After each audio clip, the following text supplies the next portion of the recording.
Olá pessoal, seja muito bem-vindo ao meu canal. Eu sou Rafael Amaral e hoje eu vou falar para vocês sobre como reduzir os prejuízos com contratações.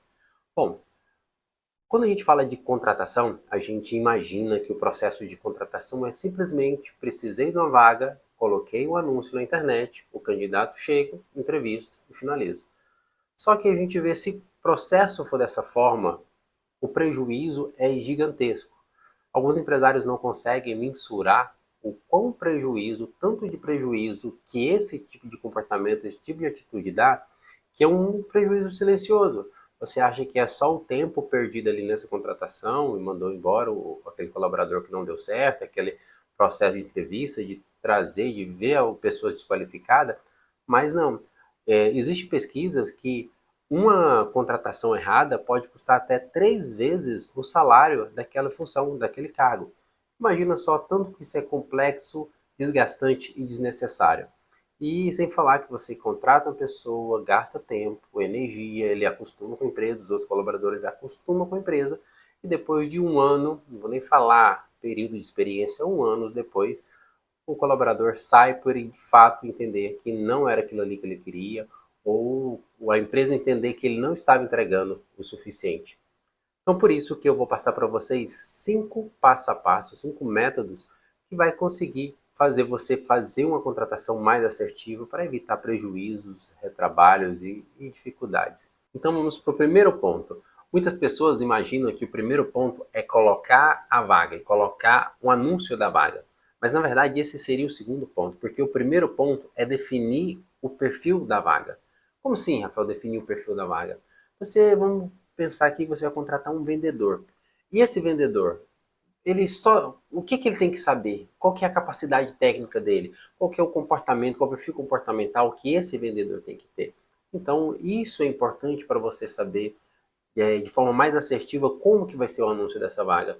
Ou esse vendedor, ele terá que saber sobre CRM, sobre operar uma planilha de Excel, um computador, ou fazer pesquisas na internet, ou é simplesmente vender? Então, essa informação é importante. Sobre o perfil comportamental, eu quero uma pessoa mais comunicativa, uma pessoa mais dominante, mais dinâmica, uma mais detalhista, que gosta das coisas mais lentas e com mais qualidade de detalhes. Então, tudo isso é importante justamente para ser mais assertivo nessa vaga. Senão qualquer pessoa pode entrar, qualquer pessoa, eu posso contratar qualquer pessoa sem ter isso claro na minha mente ou do que eu preciso para essa vaga. Segundo ponto, divulgação da vaga. Vou contar uma história para vocês. Há um tempo atrás, um mentorado meu, um empresário já com experiência, estava contratando um vendedor externo. E ele tinha um anúncio, um criativo da vaga, e ele me mostrou porque ele estava questionando, reclamando por que não estava trazendo candidatos. Ele falou, Rafael, até vem alguns currículos, mas só que muito desqualificados e poucos currículos.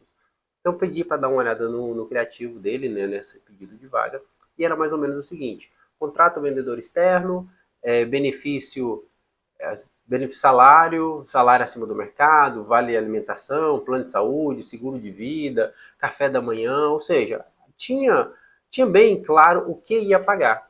Eu falei assim, é por isso que não está convertendo, porque você não está falando com a pessoa certa nesse criativo. Então a gente fiz uma alteração nesse criativo, e aí foi automático. Trouxe mais candidatos e o melhor, candidatos que nem tinham experiência com vendas, apareceu para ele, porém esse candidato não tinha experiência com venda, eram qualificados para a área de venda, porque o discurso do criativo mudou. Vou ler para vocês como que a gente colocou no criativo. Estamos contratando. Você manda bem em prospecção, gosta de fechar negócio com inteligência? Procuramos alguém comunicativo, organizado e com fome de resultados, para atuar com vendas externas, visitas e CRM. Aí logo abaixo veio lá aquelas descrições que já tinha. Para você ver, um simples texto que a gente colocou no começo do criativo atraiu muito mais o interesse de pessoas. Eu não falei que estava procurando um vendedor, eu falei que eu procurava pessoas com essa característica. Então fico muito mais assertivo. E o ideal, quem que não tinha essa característica já nem me mandou currículo, porque não queria entender, não queria nem saber dessa vaga. Então, quando a divulgação da vaga é bem feita, é assertiva, fica muito mais fácil você trazer as pessoas certas para o seu negócio, para a sua empresa. E ponto 3, triagem dos currículos.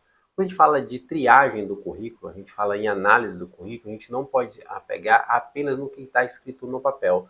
A gente tem que ir além. Por que eu falei além?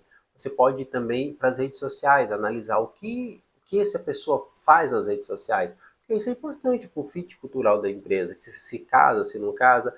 E outra coisa, papel pode tudo, né? Então pode estar escrito qualquer coisa lá que não condiz com o que está acontecendo de fato, o que aconteceu de fato na vida desse candidato. Na análise de currículo é importante você ter um alerta para quanto tempo que ele ficou em cada emprego. Ah, ficou menos de 6 meses em cada emprego, troca muito de emprego. Então, é bom acender um alerta. É importante olhar que as experiências que ele já teve anteriormente são aderentes, são semelhantes às que ele vai atuar na sua empresa. Justamente para facilitar esse processo de integração, de execução dessa rotina. Por exemplo, lá ele não era vendedor, mas já tinha contato com o CRM. Ah, então, ok. É sempre bom fazer essas análises justamente para facilitar o processo. Eu costumo dizer, muito mais do que análise técnica, o colaborador ter capacidade técnica, é melhor ele ter capacidade comportamental.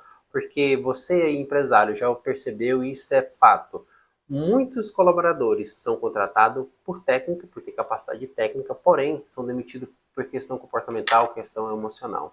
Então isso é importante, capacidade técnica é importante, porém o comportamental, inteligência emocional, isso é muito interessante. Isso aí a gente descobre na fase 4. E vamos para a fase 4, que é entrevista e teste de perfil comportamental. Essa fase 4 ela é de extrema importância, porque você já fez toda essa análise e naquela hora ali da conversa, do tete a tete, que você vai entender de fato como que esse colaborador, que esse candidato é. Quando você está fazendo umas perguntas, quando você está conversando com ele, você tem que prestar muito mais atenção no comportamento, no jeito dele sentar, da linguagem corporal dele, do que necessariamente na fala. Tem pessoas que podem falar muito bonito. Por exemplo, tem aquela máxima que às vezes a pessoa vai contratar e fala para o candidato assim: me conte qual é o seu maior defeito. Aí ele vai falar: meu maior defeito é ser perfeccionista. Gente, isso não é pergunta que se faça para um candidato de entrevista. Ah, você é filho de quem? Para que isso faz sentido? Então você tem que fazer perguntas assertivas, perguntas que vai definir mais o comportamento dele, mais perguntas situacionais, do que essas perguntas vazias, sem sentido algum. Nesse momento de entrevista, sempre procure deixar o candidato o mais tranquilo possível. Para ele ser ele mesmo de fato, sabe? Observe muito o comportamento dele, mãos, as pernas, se está balançando muito, porque isso vai dizer muito mais do que o que está saindo pela boca dele. Uma dica importante, interessante também, se você puder fazer uma seleção em grupo com várias pessoas, onde você pode aplicar dinâmicas, é muito mais assertivo do que uma entrevista individual. Mas vai depender muito do tamanho da sua empresa, quantidade de candidatos. Quando é dinâmica em grupo, é muito mais fácil você identificar qual é o perfil de cada um.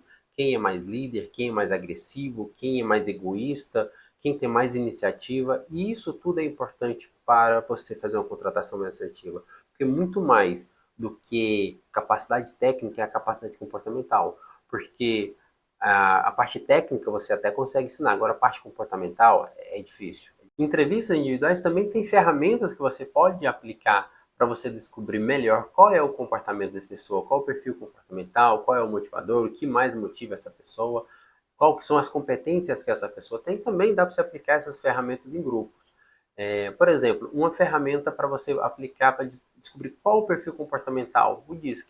Com essa ferramenta você consegue descobrir se a pessoa é mais dominante, mais direta, se ela é mais influente, ou seja, aquela pessoa que conversa muito, que gosta de se relacionar, uma pessoa mais estável, que é uma pessoa mais tranquila, mais na dela ali, uma pessoa mais detalhista, que é mais voltada para controle de qualidade.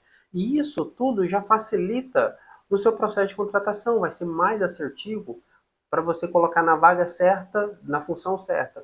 Eu mesmo, experiência própria, antes, quando eu contratava sem fazer esse tipo de análise, era muito mais errôneo as minhas contratações depois que eu comecei a aplicar esse tipo de ferramentas.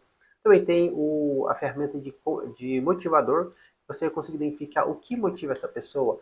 Uma pessoa que é motivada por dinheiro, por reconhecimento, por status, assim fica mais fácil você saber como você vai motivar, como você vai engajar. Uma pessoa, por exemplo, uma pessoa que ela é motivada por dinheiro, e você vai colocar ela numa função que ela não vai conseguir evoluir financeiramente, que não vê perspectiva de crescimento, de ganhar mais, ela vai se frustrar e vai sair. Então, tudo isso é importante você saber, justamente para colocar a pessoa na vaga certa, no lugar certo, e ver se ela serve para você. E também ver se você serve para ela. Tudo isso é importante analisar numa entrevista de emprego. Tem um teste que eu sempre oriento os meus mentoriados a fazer no momento da contratação, principalmente quando é vendedor, que a gente já consegue avaliar muita coisa desse colaborador, desse candidato, aliás. Por exemplo, eu pego um telefone, uma caneta, qualquer coisa assim, e falo para o candidato, me venda essa caneta. Ele vai lá fazer a performance dele da melhor forma que ele consegue, e sinceramente eu nem estou avaliando muito qual que é a performance dele da venda. Mas eu pego, recebo a performance dele e falo o seguinte: ah, eu achei que foi bom, eu te dou uma nota 6. Mas agora, se você vender assim, assim, falar dessa forma, eu dou meus pitacos lá para ele sobre como eu acho que ele deve atuar. E aí, nessa resposta dele, que eu já consigo mensurar como que é o comportamento dele. Por exemplo, se ele já começa a retrucar, falar que está errado, que ele não vai fazer, eu já consigo entender o perfil dele. Ou se ele pegar, entender, absorver o que achar relevante, fazer um outro processo de venda, me falar com os detalhes que eu passei, com o que ele já juntou e melhorar a dinâmica ali, a conversa, eu já vejo que ele consegue absorver o que é transmitido, consegue reformular e tentar vender de forma diferente ou melhor. Então, tudo isso é importante você fazer nesse processo para você identificar esse tipo de dinâmica. Às vezes o seu caso aí não é contratar para um vendedor, mas só que você pode adaptar da forma que você vai encaixar melhor na sua questão, no seu, na sua dinâmica e na sua função. Então são testes simples como esse que dizem muito mais sobre a pessoa do que uma análise de currículo. Por isso que é sempre importante ter essas dinâmicas, esse dinamismo na hora de fazer a contratação. E logo finalizando o processo ali da entrevista, eu costumo fazer uma pergunta para o candidato que ela é matadora. A pergunta é bem simples, que é a seguinte: candidato, e se eu ligar para o seu último gestor e perguntar para ele quais são as coisas que você fazia muito bem e quais as coisas que, na visão dele, você deveria melhorar? O que ele vai me dizer? Isso é interessante porque eles costumam ser muito honestos nessa parte, porque eles ficam com medo de você ligar para de fato para o candidato e se for para o gestor, o último gestor dele, se for necessário, ligue mesmo. Porque quando você faz isso aí, eles ficam pensando, e aí, e se eu disser uma coisa e for outra, eu posso perder essa vaga. Então isso é interessante fazer porque você já consegue ter uma clareza maior de quem é esse candidato. E agora vamos para o quinto ponto, a parte de integração desse candidato, desse novo colaborador. Isso é, depois que você já passou toda a parte de burocrática e já está na empresa para começar o primeiro dia. Isso, pessoal, já estou resumindo bem esse processo de contratação, porque na verdade são 9, 8, 9 passos. Eu resumi tudo em 5 para ficar mais fácil, menor aqui o vídeo. Nesse processo de integração, muitas empresas, o colaborador entra, coloca ele lá, fala, fica lá com o José, que agora ele que vai te acompanhar. E acabou. Mais nunca esse cara vai falar com o gestor, dependendo da mãe da empresa, vai ter que aprender tudo sozinho. E aí chega 15 dias, 30 dias, e você fala que ele não a expressão a gente ouve, né, que ele não presta, que ele não serve, e ele fala que a empresa é ruim. Porque você simplesmente largou o coitado lá na empresa. O que é o ideal você fazer? Ter um processo de onboard claro, passo a passo, apresentar toda a empresa. E onboard, pessoal, não é só apresentar a empresa, aqui é banheira, aqui é cantina, não, não. Passo a passo mesmo de como ele vai ser, estruturação. Olha, daqui 15 dias, candidato, colaborador, eu espero que você já entenda isso, isso, isso. Caso esteja difícil, caso não esteja conseguindo evoluir, vem falar comigo, ou fala com o seu supervisor de imediato e crie processos de 15, 30, 45, até os 90 dias, que é o período de experiência, que é 45, renovado por mais 45, até todo esse período de experiência, justamente para ficar mais assertivo. Imagine só, você ficar com um candidato, com 30 dias você já vai ter certeza que ele não vai conseguir, não vai conseguir entregar conforme precisa, e o candidato também vai ver, não, essa empresa não é para mim.